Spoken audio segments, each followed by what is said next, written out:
Jangan biarkan pinjol-pinjol ini yang kemudian merajalela. Justru kita harus tumbuhkan seperti BMT, Koperasi Simpan Pinjam, yang kemudian mereka apalagi tanpa bunga, yang membuat kecil-kecil itu mendapatkan akses keuangan. Jadi pinjol ini nantinya harus diatur, Pak.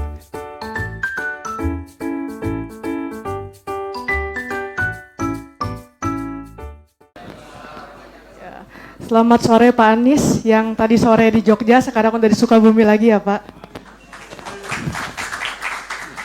Ya, saya dari Amik Citra Buana Indonesia.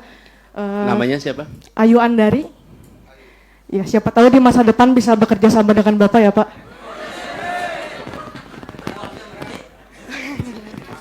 Ya, karena saya anak muda Gen Z zaman sekarang dan Bapak selalu mengedepankan untuk kebebasan mengemukakan pendapat. Jadi saya ingin bertanya kepada Bapak, di tengah-tengah banyaknya orang yang memberi rapot merah pada kinerja Bapak ketika menjadi Gubernur DKI Jakarta, kenapa Bapak masih ingin mencalonkan untuk memimpin Indonesia? Apa motivasi Bapak, landasan Bapak yang membuat Bapak percaya bahwa Bapak bisa menjadi pemimpin untuk Indonesia yang dari Sabang sampai Merauke, bukan hanya Jakarta, bukan hanya Pulau Jawa, Pak? Ya, terima kasih, Pak. Oke, yang ketiga, nih saya kasih kesempatan dulu buat yang dari EMN nih. Belum nih. Oke, ini aja nih dulu nih, perempuan. Assalamualaikum warahmatullahi wabarakatuh. Selamat sore Bapak Anies. Perkenalkan, saya Febi Azhara Melaningrum. Saya dari Institut Madani Nusantara. Panggilannya? Febi. Baik, saya karena temanya mempersiapkan generasi muda menuju Indonesia emas, karena saya dari Fakultas Tarbiyah, saya ingin mempertanyakan kepada Bapak Anies, bagaimana ke depannya ketika Bapak nanti memimpin, bagaimana solusinya kepada guru-guru honorer yang gajinya sedikit? Dan menurut penelitian ada data mengatakan bahwa guru honorer itu 45% itu terlibat dengan pinjol. Bagaimana Bapak akan menyelesaikannya? Terima kasih.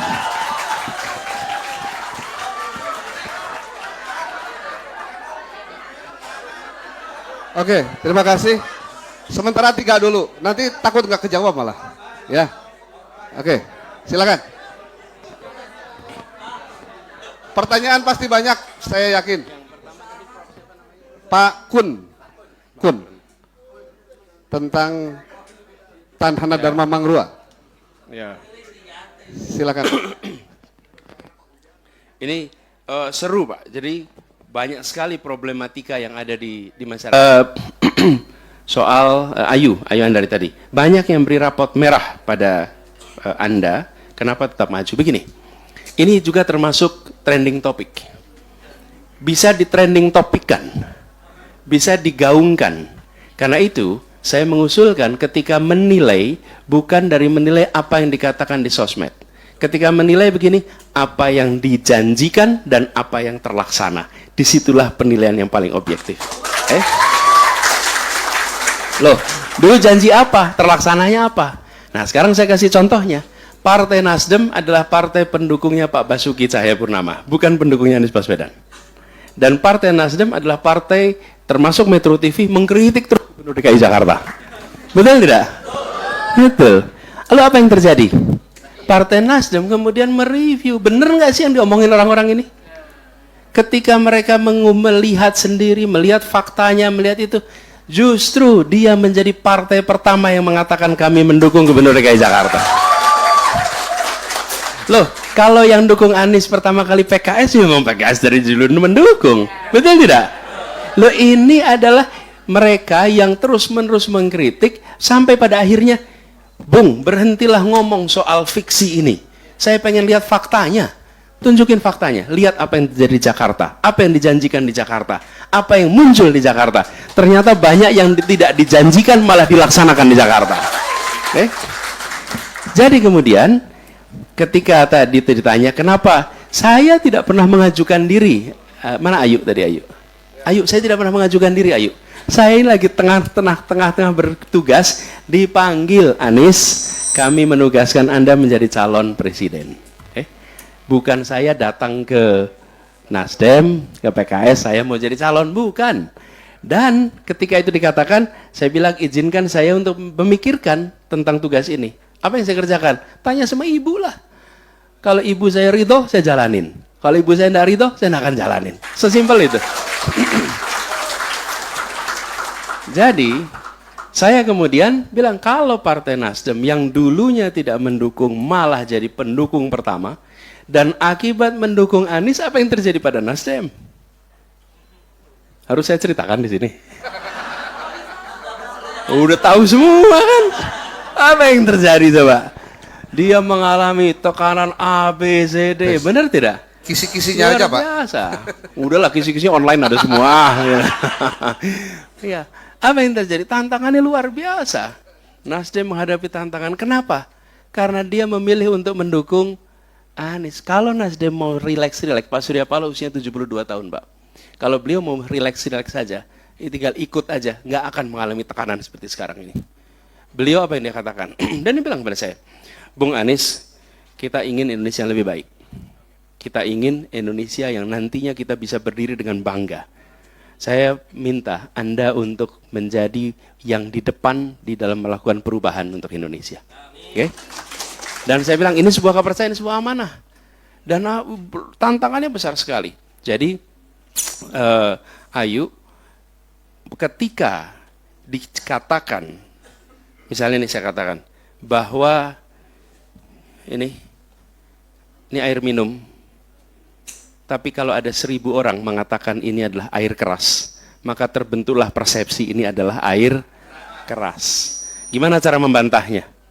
Saya bikin trending topik juga air minum. Bukan. Cara membantahnya cukup sederhana. Buka tutupnya, minum airnya. Oke? Begitu diminum dan sehat, maka ini bukan air keras. Sama. Anies Baswedan dikasih raport merah di trending topikan. Tidak usah dijawab pernyataan dengan pernyataan. Jawab dengan kenyataan. Oke? Soal guru honorer. Ini dua hal yang berbeda. Satu soal pinjol, satu soal guru honorer. Ya. Dua hal yang berbeda ini. Ya. Di sini juga banyak pada kena pinjol barangkali. Jadi, yang soal guru honorer itu tentu harus diselesaikan. Bagaimana mungkin kita menitipkan anak-anak kita untuk bisa terdidik dengan baik ketika negara tidak memikirkan kesejahteraan pendidiknya. Oke? Penting tuh. Harus dibereskan itu. Dan itu dibereskannya semuanya. Artinya soal kepegawaian, yang tidak kalah penting juga soal kompetensi. Memastikan, karena kita mau nitipin anak-anak kita. Jadi satu soal kepegawaian. Yang kedua soal pinjol. Pinjol ini masalah soalnya. Kenapa sih pinjol ini terjadi? Pinjol ini muncul nomor satu karena proses pinjam uang untuk kebutuhan permodalan melalui perbankan dan sistem keuangan kita rumit sekali. Karena rumit, akhirnya yang kecil kena kepada urusan pinjol. Tapi kalau kita bisa mengubah itu, membuat yang kecil dapat akses pendanaan. Tadi pagi saya ketemu para petani, ditemanin Pak Slamet. Ada di sini nggak Pak Slamet deh? Nggak ada. Tadi saya hadir di tempatnya Pak Udin ya, Pak Slamet itu.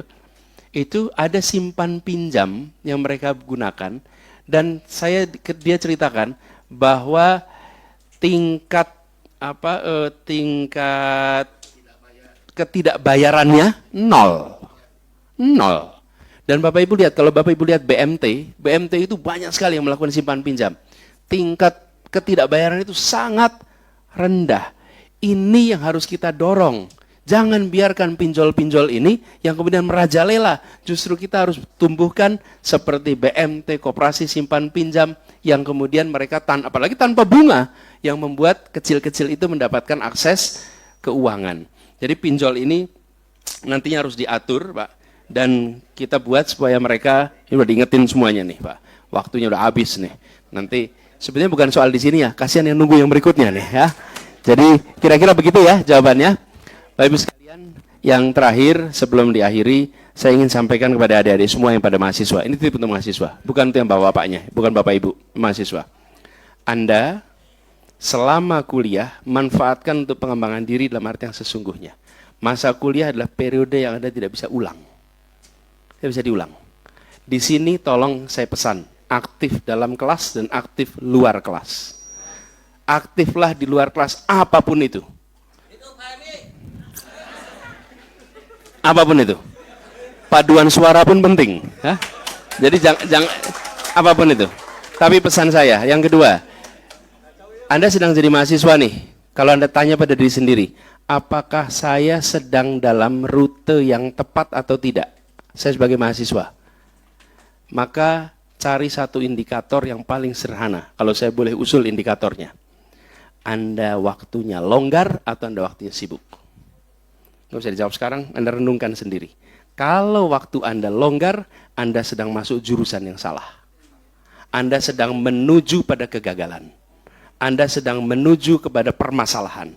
Tapi kalau Anda hari ini sibuk, padat waktunya, kesulitan mengelola waktu, kehabisan tenaga karena begitu banyak kegiatan, yakinlah Anda sedang menuju ke puncak keberhasilan Anda. Ya. Simple. Tidak usah dijawab di depan saya. Jawab Anda masing-masing. Saya termasuk mahasiswa waktunya longgar atau mahasiswa yang waktunya sibuk. Oke?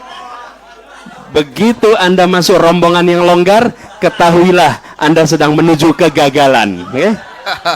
Tapi begitu Anda sibuk, Anda insya Allah ke depan. Terima kasih. Assalamualaikum warahmatullahi wabarakatuh. Waalaikumsalam warahmatullahi wabarakatuh.